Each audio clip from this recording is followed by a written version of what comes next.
সবাইকে টার্গেট হাইস করে স্বাগত। চলছে আর.এস. আগরওয়ালের সমাধান পর্ব। এই সমাধান পর্বের আমরা এখন আলোচনা করছি শতকরা চ্যাপ্টার থেকে। শতকরা চ্যাপ্টারের বেশ কয়েকটি পর্ব হয়ে গেছে এবং আজকে তার শেষ পর্ব। এই পর্বে শেষের দিকের অঙ্কগুলো হবে 355 থেকে তার পরবর্তী অঙ্কগুলো। যারা যারা এই চ্যানেলটিকে এখনও পর্যন্ত সাবস্ক্রাইব করনি তাড়াতাড়ি সাবস্ক্রাইব করে নাও। এই ধরনের ভিডিও আসতে থাকবে এবং প্রত্যেকটা চ্যাপ্টারের অত্যন্ত গুরুত্বপূর্ণ এবং অত্যন্ত দরকারি এই ধরনের যে সিরিজ, যেগুলো চাকরির পরীক্ষার্থীদের জন্য বিশেষভাবে তৈরি। তো সঙ্গে বেল আইকনটিও প্রেস করতে ভুলো না, যাতে করে নোটিফিকেশান পেতে পারো। যারা চ্যানেলের সঙ্গে আছে তাদেরকে অবশ্যই ধন্যবাদ জানাবো এবং যদি ভিডিওটি কাজের মনে হয় বন্ধুদের মধ্যে শেয়ার করতে ভুলো না। তো শুরু করা যাক আজকের পর্ব। আজকের পর্বে আমরা আলোচনা করব 355 থেকে পরবর্তী অঙ্ক শেষ পর্যন্ত এই পর্ব চলবে। তো 355 দাগের অঙ্কটাতে চলে যাচ্ছি। এটা বলেছে যে একটি স্কুলের 450 জন ছাত্রছাত্রীদের মধ্যে 325 জন ফুটবল খেলে, 175 জন ক্রিকেট খেলে এবং 50 জন ফুটবল ও ক্রিকেট কিছুই খেলে না। কত শতাংশ ছাত্রছাত্রী ফুটবল এবং ক্রিকেট খেলে? এটা আগের যে ভিডিও তার শেষের দিকের অঙ্কগুলো যা ছিল সেই রকমের অঙ্ক। এখানে একটা বিশেষ সূত্র অ্যাপ্লাই করা হয়। সেই সূত্রটা হচ্ছে কি, NA ইউনিয়ন B সমান NA plus NB minus NA intersection B। তো এই ক্ষেত্রে AB দুটো আলাদা আলাদা দুটো জিনিসকে বোঝাবে। কিছুজন ফুটবল খেলে তো কিছুজন ক্রিকেট খেলে, কিছুজন একে ভোট দিল তো কিছুজন তাকে ভোট দিল, কিছুজন অমুক সাবজেক্টে পাস করলো তো কিছুজন আরেকটা সাবজেক্টে পাস করলো। এই ধরনের দুটো জিনিসকে বোঝায়। তো সেক্ষেত্রে এর অর্থ হচ্ছে এ একটা সেট এবং সেই সেটের যতগুলো সংখ্যা থাকে, এলিমেন্ট থাকে, সেইগুলো হচ্ছে NA। অনুরূপভাবে NBটা হচ্ছে B সেটের যতগুলো সংখ্যা থাকে সেটাকে বোঝায়। আবার NA ইউনিয়ন B হচ্ছে A union B। A union Bর কথার অর্থ হচ্ছে যে A আর B মিলে টোটাল যে সংখ্যা হবে সেইটার পরিমাণ হচ্ছে A ইউনিয়ন B। এইটা সমান NA plus NB minus NA intersection B। Intersection বির অর্থ হচ্ছে এ বির কমন অংশটা, সেটাকে বোঝায়। এই সূত্রটা আমাদের মনে রাখতে হবে। তো এই সূত্রটাই কাজে লাগবে। এখানে দেখে নিচ্ছি, এখানে প্রথমে যেটা বলেছে, মোট এখানে স্কুলে 450 জন আছে। 450 জন থাকতেই পারে, কোনো অসুবিধা নেই, কিন্তু এর মধ্যে 325 জন ফুটবল খেলে এবং 175 জন ক্রিকেট খেলে এবং 5 জন ফুটবল ক্রিকেট কিছুই খেলে না। আমরা এই ক্ষেত্রে এ ধরে নেব যারা ফুটবল খেলে এবং বি ধরে নেব যারা ক্রিকেট খেলে। তাহলে NA সমান, তাহলে এ সেটের অন্তর্গত টোটাল সংখ্যা কত হচ্ছে? 325, এরা ফুটবল খেলে। NB সমান যারা ক্রিকেট খেলে তাদের সংখ্যা হচ্ছে কত? 175।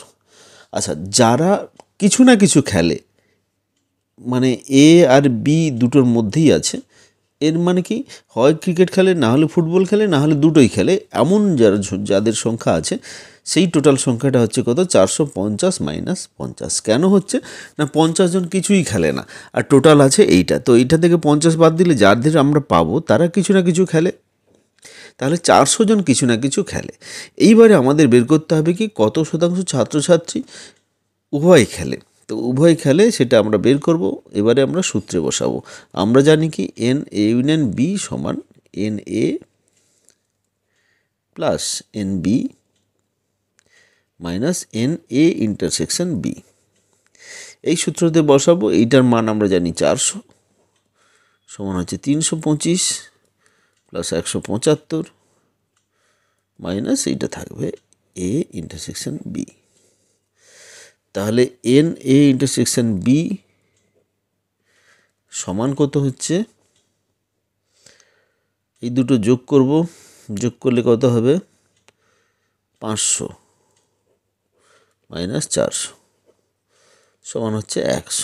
তাহলে 100 জন আছে, A B দুটো জিনিসই খেলে। তাহলে এটাই আমাদের চেয়েছে যে কতজন ছাত্রছাত্রী ক্রিকেট এবং ফুটবল উভয় খেলে। তো 100 জন ছাত্রছাত্রী ক্রিকেট ফুটবল উভয় খেলে। সির দাগের অপশানটা কারেক্ট অপশান, এটাই হবে আমাদের উত্তর। আশা করি বুঝতে কোনো অসুবিধা হয়নি। খুবই সহজ অঙ্ক, একটি সূত্রের উপর বেস করে। এই সূত্রটা জানলে কিন্তু এই ধরনের অঙ্ক পরীক্ষায় আসে, এবং এই সূত্রকে বেস করে পরীক্ষায় কিন্তু অনেক অঙ্ক আসে। সেক্ষেত্রে আমাদের এই সূত্রটাকে ভালো করে বুঝতে হবে এবং মনে রাখতে হবে। চলে যাচ্ছি পরবর্তী অঙ্কে, 357 দাগের অঙ্ক। 357 দাগের অঙ্ক, এটা কি বলেছে একবার দেখে নিই। যে বলেছে একটি ছাত্রাবাসে 600 জন ছাত্র আছে, তাদের প্রত্যেকেই হয় হকি খেলে, না হলে ফুটবল বা উভয়ই খেলে। যদি 75% হকি খেলে এবং 45% ফুটবল খেলে, তাহলে কত শতাংশ উভয় খেলে? আগের অঙ্করই মতো সিম্পল অঙ্ক। এই ক্ষেত্রে আমরা একটু আলাদা। এন এ কারা? না, যারা ফুটবল খেলে।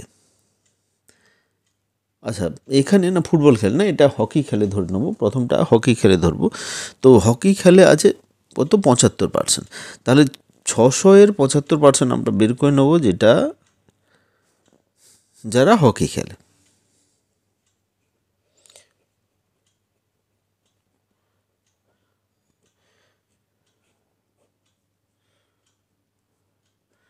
চারশো 50।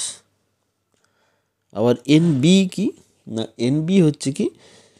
তো যারা ফুটবল খেলে, 44%, 45%।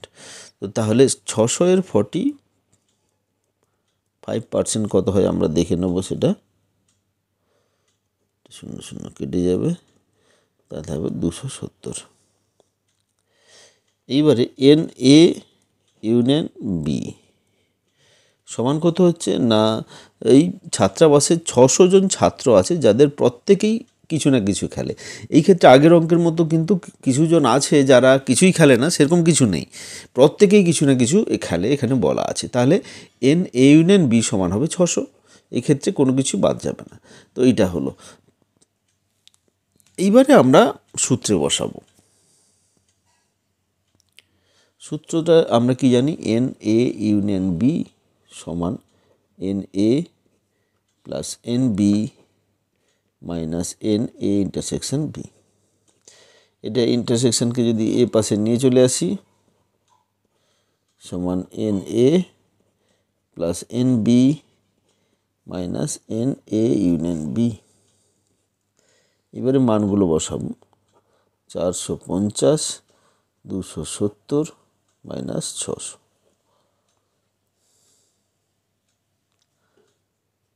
720 মাইনাস 600 সমান হচ্ছে কত? 120। তাহলে 120 হবে আমাদের উত্তর। এক্ষেত্রে ডির দাগের অপশানটা কারেক্ট অপশান। যে উভয় খেলে কত শতাংশ, এখানে কত শতাংশ উভয় খেলে, সেক্ষেত্রে এখানে উভয় খেলে সমান 120 শতাংশ। তো এরপরে আমরা চলে যাচ্ছি নেক্সট অঙ্কে। নেক্সট অঙ্কটা কি বলেছে একবার স্ক্রিনে দেখে নিই। তো এটা বলেছে যে 360 দাগের অঙ্ক। এটা বলেছে একটি পরীক্ষায় 35% প্রার্থী কোনো একটি বিষয়ে ফেল করে এবং 42% অপর বিষয়ে ফেল করে। অপরপক্ষে 15% উভয় বিষয়ে ফেল করে। যদি 2500 জন প্রার্থী পরীক্ষায় উপস্থিত হয়, তবে কতজন পরীক্ষার একটি বিষয়ে ফেল করে কিন্তু উভয় বিষয়ে পাস করেনি? এই ক্ষেত্রে কিন্তু ভাষাটা বোঝাটা ভীষণ জরুরি। এই লাস্টের লাইনটা যেটা বলেছে, যে তবে কতজন একটি বিষয়ে পাস করেছে কিন্তু উভয় বিষয়ে পাস করেনি, মানে কেবলমাত্র একটি বিষয়ে পাস করেছে। সেইটা কেবলমাত্র এখানে দুটি বিষয় আছে। তো কেবলমাত্র প্রথম বিষয়ে পাস করেছে এবং কেবলমাত্র দ্বিতীয় বিষয়ে পাস করেছে, এই দুটো আমাদের বের করতে হবে। এই দুটোর যোগফল হচ্ছে কেবলমাত্র একটি বিষয়ে পাস করেছে কিন্তু দুটি বিষয়ে পাস করেনি, এইটা হচ্ছে ব্যাপার। তো তাহলে আমরা প্রথমে বের করে নিই। এখানে যেটা দেওয়া আছে, পার্সেন্টেজগুলো দেওয়া আছে, যে একটি পরীক্ষা 35% একটি বিষয়ে ফেল করে এবং 42% অপর বিষয়ে ফেল করে এবং 15% উভয় বিষয়ে ফেল করে। তো সেই ক্ষেত্রে আমরা 2500 জন আছে, তো আমরা ধরে নেব প্রথম বিষয়ে ফেল করে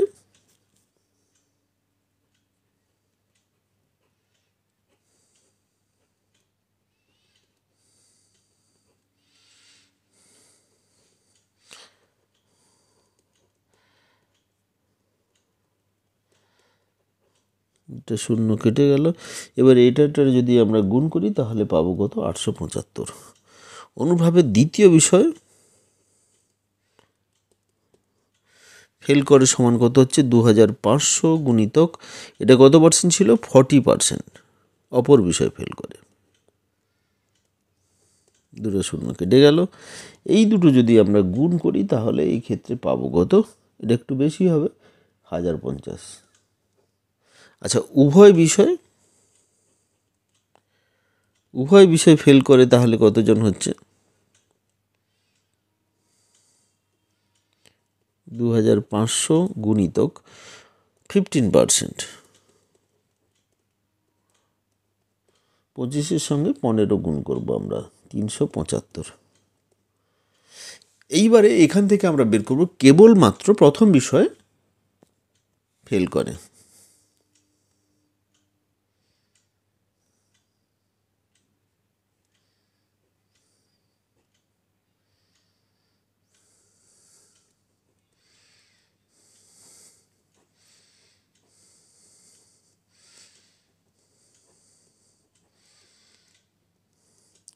কতজন হচ্ছে? 875 মাইনাস 375 সমান 500। কেন হচ্ছে এটা? না, এটা একটু ভালো করে বুঝতে হবে যে প্রথম বিষয় কেবল প্রথম বিষয় ফেল করে। সে প্রথম বিষয় ফেল করেছে কিন্তু অন্য বিষয় ফেল করেনি, কেবলমাত্র প্রথম বিষয় ফেল করছে সে, তাদের মানে এখানে উভয় বিষয় ফেল করেছে এতজন। এই উভয় বিষয় যারা ফেল করেছে তারা নিশ্চয়ই প্রথম বিষয় ফেল করার মধ্যে মিশিয়ে আছে। আমরা এমন বের করব যেটা শুধুমাত্র প্রথম বিষয় ফেল করছে কিন্তু দ্বিতীয় বিষয় ফেল করেনি। তাহলে টোটাল প্রথম বিষয় যারা ফেল করছে সেখান থেকে যদি উভয় বিষয় যারা ফেল করেছে সেটা যদি বাদ দিই, সেটা হবে কেবলমাত্র প্রথম বিষয় ফেল করেছে কিন্তু দ্বিতীয় বিষয় ফেল করেনি, তেমন সংখ্যাটা আমরা পেলাম। ওই অনুরূপভাবে কেবল দ্বিতীয় বিষয় ফেল করেছে এমন সংখ্যা কত হবে? না, দ্বিতীয় বিষয় ফেল করেছে এমন সংখ্যা হচ্ছে 1050 মাইনাস 375। ওই একই রকমভাবে এটা আমরা বিয়োগ করব, সেটা হবে কত? 675।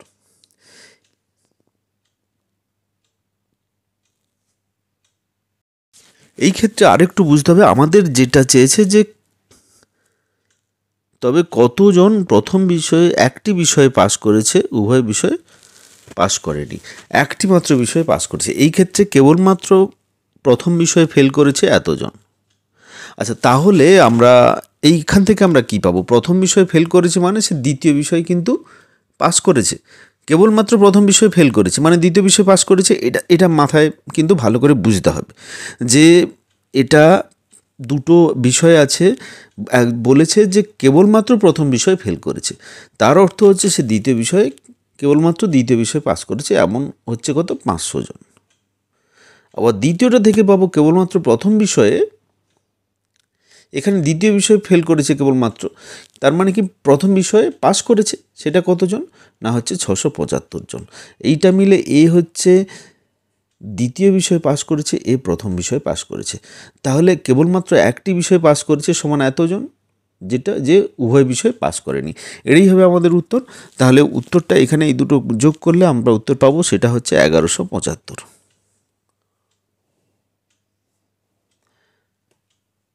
তাহলে উত্তর দেখে নেই, এখানে বির দাগের অপশানটা কারেক্ট অপশান। আশা করি এরপর আর বুঝতে অসুবিধা হবে না। 365 অঙ্ক এখানে বলেছে একটি বিল উত্থানের বিরুদ্ধে সংখ্যাগরিষ্ঠের সংখ্যা মোট ভোটের 8%। যারা বিরুদ্ধে ভোট করেছে তাদের মধ্যে 14 জন যদি বিলের পক্ষে 4 ভোট করত তাহলে বিলটি পাস হয়ে যেত। বিলটির পক্ষে এবং বিপক্ষে কতগুলো ভোট পড়েছিল? তো এই ক্ষেত্রে আমাদের ভাষাটা বোঝাটা জরুরি, আর কিছুই না, বেসিক ব্যাপারটা বুঝতে হবে যে আমরা ধরে নেব বিলের পক্ষে কিছু ভোট পড়েছিল সেটা হচ্ছে এফ, আর বিলের বিরুদ্ধে যেটা ভোট পড়েছিল সেটা হচ্ছে এ, এবং মোট ভোটারের সংখ্যা এক্স ধরে নিচ্ছি।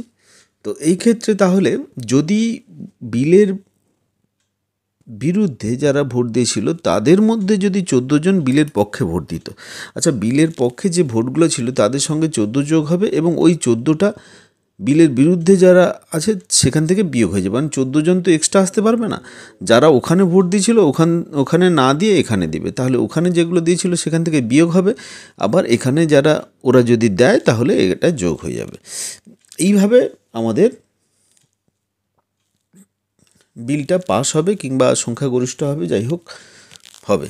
তো এবারে বিলের যেটা বলেছে যে বিলটির পক্ষে এবং বিপক্ষে মোট কত ভোট পড়েছিল সেটা আমাদের বের করতে হবে। তাহলে ধরি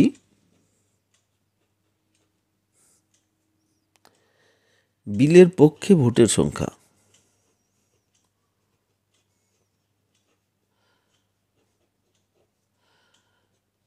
এফ আর বিপক্ষে ভোট বিলের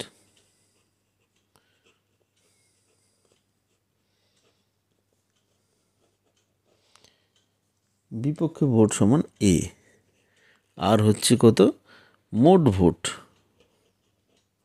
সমান এক্স।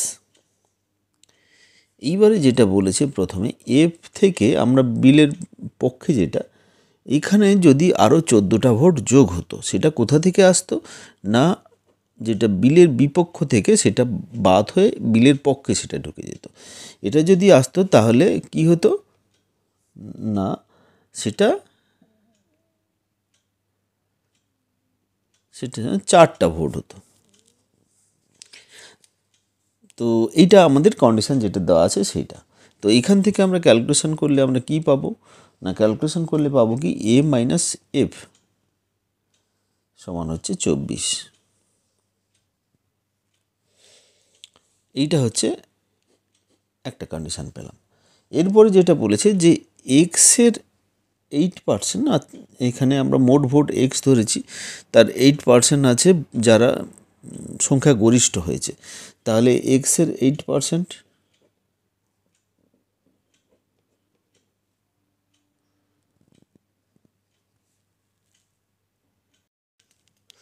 সমান 24টা ভোট। কারণ হচ্ছে কি না 24টা, এই যে এ মাইনাস এফ, এটা হচ্ছে পক্ষে আর এটা হচ্ছে বিপক্ষে, তাহলে এর পক্ষের থেকে বিপক্ষে 24টা ভোট বেশি, তো সেক্ষেত্রে এতটা ভোটে তারা জয়লাভ করেছে। সেই ক্ষেত্রে এক্সের 8% ভোট, মোট ভোটের 8% ভোট পেয়ে জয়লাভ করেছে। তো সেই ক্ষেত্রে এক্সের 8% সমান এটা। এখান থেকে আমরা এক্সের মানটা বের করব, এক্স গুণিতক 8/100 সমান হচ্ছে 24। তো এটা যদি ক্যালকুলেশন করি তাহলে এটা দাঁড়াবে কত, এক্স সমান 24 গুণিতক 100/8 সমান আমাদের হচ্ছে কত 300। তাহলে আমরা পেলাম কি এফ প্লাস এ সমান হচ্ছে 300। এটা টোটাল ভোট, এক্সের মানটা আমরা ধরেছিলাম মোট ভোট, তাহলে পক্ষে বিপক্ষে মিলে মোট ভোট, সেই জন্য এফ প্লাস এ সমান 300 আর এ মাইনাস এফ সমান হচ্ছে 24। এই দুটো যদি আমরা ক্যালকুলেশন করি তাহলে আমরা এফ আর এর মানটা পেয়ে যাব। আচ্ছা, এই ক্ষেত্রে এখানে আমরা এফের জায়গাতে এফের মানটা এফ দিয়ে মানটা বসিয়ে দেবো। এর জায়গাতে কি করব, এ প্লাস 24 করতে পারি, কারণ এইখানে এ সমান হচ্ছে এ প্লাস 24। তাহলে এইখানে এর জায়গাতে এ প্লাস 24 বসালাম সমান 300। তাহলে 2f সমান 300 মাইনাস 24, এফ সমান হচ্ছে কত, এটা 24 হলে 276/2, তার মানে কত হচ্ছে 138। তাহলে এফ এর মান হচ্ছে 138। তো অবভিয়াসলি আমরা এই উত্তরটা পেয়ে যাচ্ছি, এর মধ্যে বাকিটা বের করে নিই। তাহলে অতএব এ সমান হবে কত না, এর মান হচ্ছে কত 24 প্লাস এফ সমান হচ্ছে 24 প্লাস 138 সমান 162। তো তাহলে বির দাগের অপশানটা কারেক্ট অপশান। চলে যাচ্ছে নেক্সট অঙ্কে। নেক্সট অঙ্ক কি বলেছে একবার দেখে নিই। এখানে বলেছে সমাধান করতে হবে 180% এর জিজ্ঞাসা চিহ্ন ভাজিতক 2 সমান 504।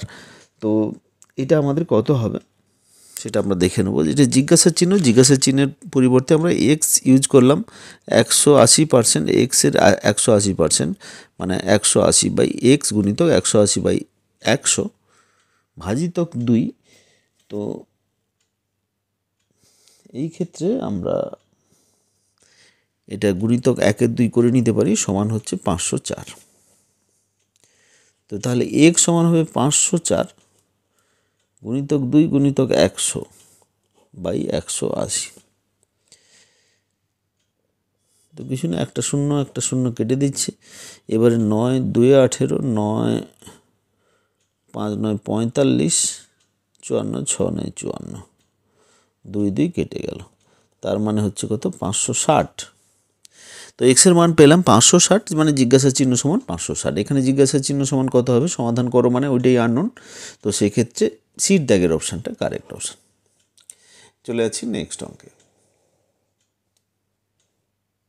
তোমরা স্ক্রিনে দেখতে পাচ্ছ 368 দাগের অঙ্ক। এখানে বলেছে নিচের রাশিটিতে জিজ্ঞাসা চিহ্নের স্থলে কি হবে? তো ওয়াই এর x% হয় জিজ্ঞাসা চিহ্নের y%। তো দেখে নিই, এটা 368 দাগের অঙ্ক। ওয়াই এর x% সমান কত হচ্ছে না ওয়াই গুণিতক এক্স বাই 100, তার মানে এক্স ওয়াই বাই 100। আবার এক্সের y% সমান ওই একই জিনিস হবে। তো তাহলে আমরা বলতে পারি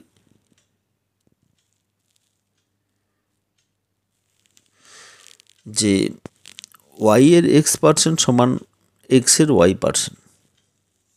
তাহলে এর দাগের অপশানটা কারেক্ট অপশান। ওয়াই এর x% সমান এক্সের y%। সিম্পল অঙ্ক, এটা মুখে মুখে ক্যালকুলেশন হয়ে যাবে, আলাদা করে ক্যালকুলেশন করার দরকার হবে না। এখানে এক্স না ধরে পিটি ধরে নিলেই হয়, এটা কিছুই নয়। এক রকমের যদি ক্যালকুলেশন করতে হয়, এটা বুঝতে যদি অসুবিধা হয়, তাহলে এটা বলে এইটা সমান লেখা যায় কি ওয়াই গুণিতক এক্স বাই 100 সমান এইটা পি এর y%। তাহলে পি এর y% P into Y by 100। আমরা পি এর মান বের করবো। পি সমান হচ্ছে কত? Y into X by 100। এখানে উপরে এটা উপরে গুণ হয়ে যাবে আর নিচে ওয়াই চলে আসবে, ওয়াই ওয়াই কেটে যাবে, পি সমান হচ্ছে এক্স। তাহলে এক্স উত্তর। তো এইভাবেও আমরা বের করে নিতে পারি। তো সিম্পল অঙ্ক, সিম্পল মুখে মুখে ক্যালকুলেশন করে নেওয়াটাই বেটার। তো চলে আসি পরবর্তী অঙ্কে। 369 দাগের অঙ্ক। এখানে বলেছে 312 টাকার 66.23% 200 টাকার থেকে কত বেশি হবে? এটাতে বিশেষ কিছুই নেই, আমরা যেটা দেওয়া আছে যে 312 টাকার 66.23% কত হয় সেটা আমরা বের করব। সেইটা থেকে 200 টাকা বিয়োগ করলে আমরা পেয়ে যাব যে এটা 200 টাকা থেকে কতটা বেশি হচ্ছে। দেখে নিই, 312 গুণিতক 66, তাহলে এটাকে 3 দিয়ে গুণ করে 2 যদি যোগ করি, তাহলে 66/2 বাই 100 মাইনাস 200। এইটা আমাদের বের করতে হবে। এটা সমান আমরা ক্যালকুলেশন করি 312 গুণিতক, তো তাহলে এটা হবে 200/3 ইন্টু 1/100 মাইনাস 200 সমান, এটা দুটো শূন্য কেটে যাবে, 104। তার মানে 104, 3 একে 3 আর 4 3 12, তাহলে 208 মাইনাস 200 সমান হচ্ছে 8। তাহলে 8 টাকা বেশি আমরা ক্যালকুলেশন করে পেলাম। তাহলে এটাই হবে আমাদের উত্তর, 8 টাকা। সির দাগের অপশানটা কারেক্ট অপশান।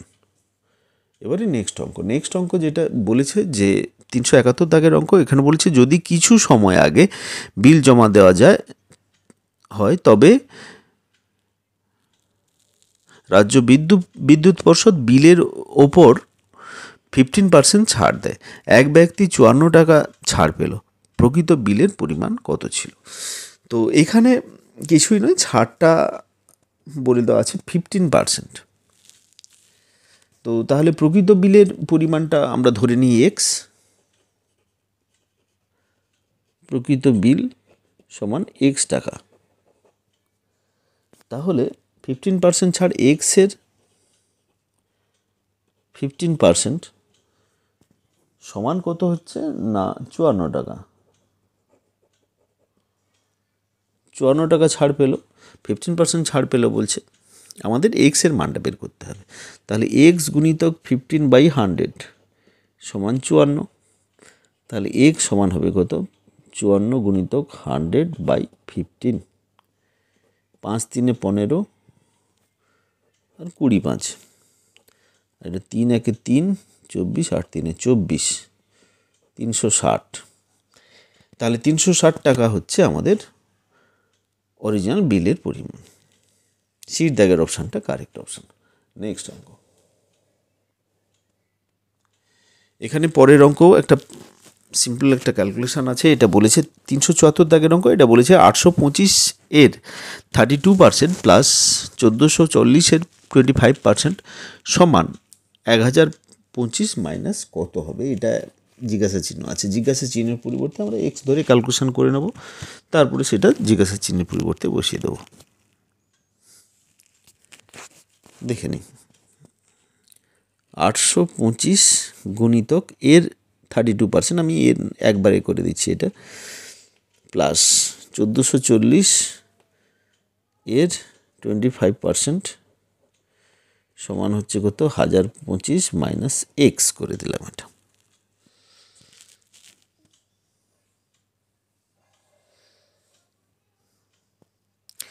তাহলে আমাদের দাঁড়ালো কি? এক্স সমান 1025 মাইনাস 825 গুণিতক 32/100 প্লাস, এটা ব্র্যাকেটের মধ্যে প্লাস থাকলো এইটা। এইবারে আমরা একটু ক্যালকুলেশন করে নেব। এটা 1025 থাকবে, তারপরে এটা ক্যালকুলেশন করলে হবে 264, আর এটা ক্যালকুলেশন করলে হবে 360। ক্যালকুলেশনগুলো আমরা এমনি এটা স্টেপ জাম্প করে দিলাম, তোমরা এই ক্যালকুলেশনটা নিজেরা একটু ক্যালকুলেশন করে দেখে নিতে পারো। এগুলো সিম্পল জিনিস, তাই এগুলো করে আর সময় নষ্ট করছি না। তো এটা যদি ক্যালকুলেশন করা হয়, এটার মান আমাদের শেষমেশ দাঁড়াবে কত? 401। তাহলে এই ডির দাগের অপশানটা কারেক্ট অপশান। নেক্সট অঙ্ক 379 দাগের অঙ্ক, এখানে বলেছে একটি বিদ্যালয়ে একটি পরীক্ষায় 96% পাস করে এবং 500 জন ছাত্র ফেল করে। পরীক্ষায় মোট কতজন বসেছিল? তো 96% পাস করে, ফেল করে কতজন? 4%। তো এই 4% যে ফেল করে, সেই 4% সমান হচ্ছে 500। তাহলে 100% সমান কত হবে? সেটা হচ্ছে মোট পরীক্ষার্থী। তো এটাই অঙ্ক, এটাতে বিশেষ কিছু নেই, তো ক্যালকুলেশন করে নিই। ধরিলাম মোট পরীক্ষার্থী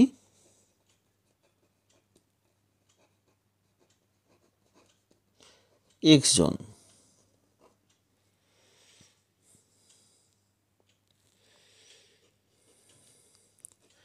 পাসের হার 96%, ফেল করে 4%।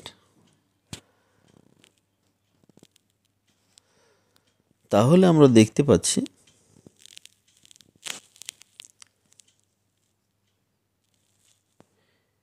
মোট এক্স জন, তার এর 4% সমান হচ্ছে 500, যেহেতু 500 জন ফেল করে। তাহলে এক্স গুণিতক 4 100 সমান হচ্ছে 500। তাহলে এক্স সমান হবে, এক্সকে আলাদা করে দিই, 500 গুণিতক 100/4 25,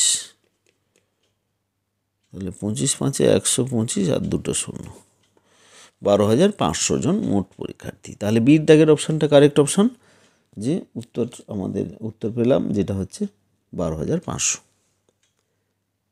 নেক্সট অঙ্ক দেখে নিই। নেক্সট অঙ্ক স্ক্রিনে কি দেখা যাচ্ছে, এটা 384 দাগের অঙ্ক। নাগরাজ তার আয়ের 10% সঞ্চয় করতে পারে, কিন্তু 2 বছর পর যখন তার আয় 20% বৃদ্ধি পায় তখন সে আগের মতো সমপরিমাণ টাকা সঞ্চয় করে, তার খরচের পরিমাণ কত শতাংশ বেড়েছে? তাহলে আমরা এই ক্ষেত্রে ধরে নিচ্ছি নাগরাজের আয় সমান 100 টাকা। এটা ক্যালকুলেশনের খাতিরে এটা ধরে নিলাম। আয় বলতে টোটাল আয় আর কি। এবারে এই যে তার আয়ের 10% সঞ্চয় করে, সঞ্চয় সমান কত হচ্ছে 10, এটা 100 টাকা হলে এটা 10 টাকা, আর খরচ হচ্ছে কত 90 টাকা। সঞ্চয় যদি 10 টাকা হয়, খরচ হবে 90 টাকা। 100 টাকার মধ্যে আমাদের ক্যালকুলেশন হচ্ছে। এবারে বর্ধিত আয় বেড়ে কত হলো, 10% বাড়লো সঞ্চয়। এই ক্ষেত্রে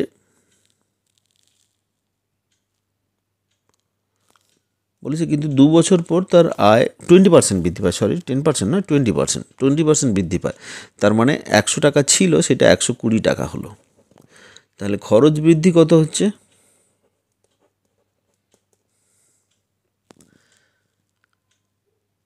সে আগের মতো সমপরিমাণ খরচ করে। তাহলে খরচটা আগের মতো হচ্ছে,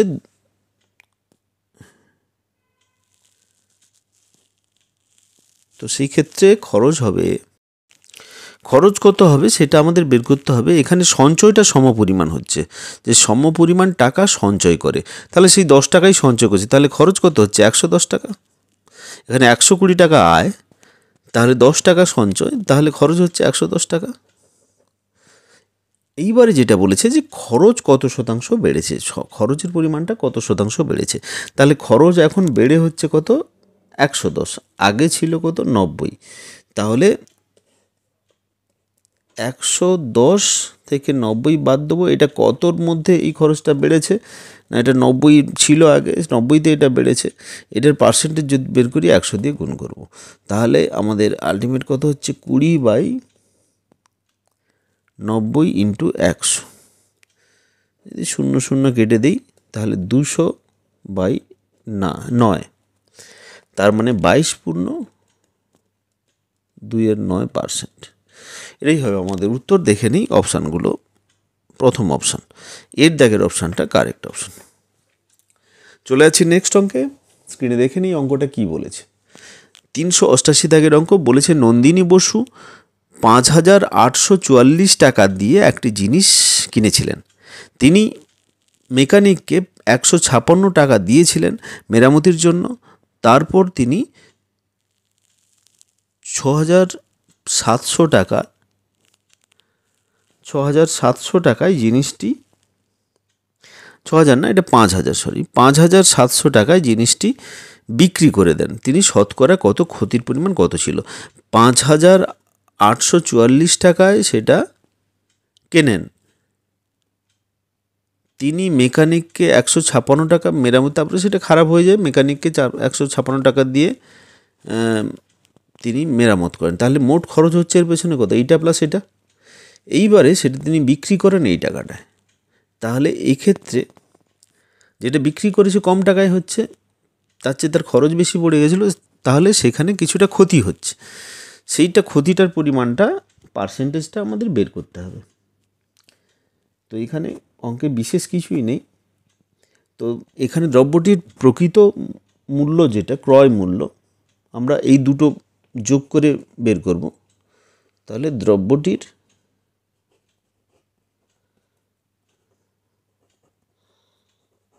ক্রয় মূল্য সমান কত হচ্ছে 5844 যুক্ত 156 সমান কত হবে, এই দুটো যদি যোগ করি তাহলে হবে কত 6000 টাকা। আচ্ছা, বিক্রয় মূল্য